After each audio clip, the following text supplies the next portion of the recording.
深圳有點規模的眼鏡城，其實只有7個，口碑好的、口碑差的，我都可以給你講清楚。配眼鏡主要還圖個舒服吧。如果你攻略不對，結果因為停車被罰了500，或者越走了太多路，累到懷疑人生，那就沒意思。先越黃江的4個眼鏡城，如果你想找個大一點的市場，可以去嘉寶這個眼鏡城，比較大，地鐵也方便，也有停車場。現在比較火的一個市場了。那有的人越，我想找那種時間沉澱比較久的市場，那就是黃江眼鏡城了。這個就是我們行業裏都在越的老市場、老眼鏡城，裏邊的商戶都是做了很多年眼鏡的老手藝人。不過這裏距離黃江地鐵站會有20分鐘的步行路程，怕走路的朋友啊，要有個心理準備。有停車場，但不大。周末的時候，很多客戶會把車停在路邊，貼不貼罰單那就看天意了。如果你找不到停車位的話，完全可以把車停在馬路斜對面的新馬眼鏡城。這個就是接下來我要說的第3個市場，跟黃江眼鏡城很近，它也沒有挨着地鐵，但停車場會大一點，周末一般都夠用，停這裏你兩邊都可以幹。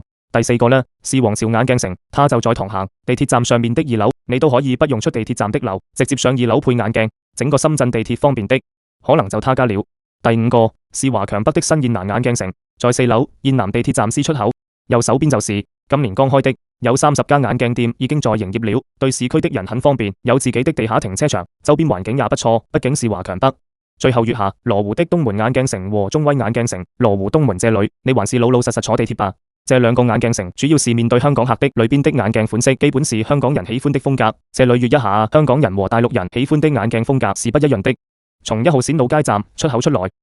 前行50米就是東門眼鏡城，前行300米就是中威眼鏡城。最後越一下，要根據自己的情況選擇去哪裏舒服就好，別搞得太累，也不要搞得太麻煩。就像我吧，我喜歡一個能跟客戶安靜的溝通和驗光的環境，我不喜歡嘈雜，所以我把我自己的眼鏡店開在了福田這邊的寫字樓裏。那我和喜歡我這裏的客戶都會感覺很舒服。關於價格，現在大家都一樣，那個行業不再捐啊，眼鏡也是一樣，蔡司鏡片、伊視路鏡片價格都很透明的，都是很低的折扣。我這裏跟眼鏡城都是一樣的，折扣很透明，這個反而我覺得不用太多糾結。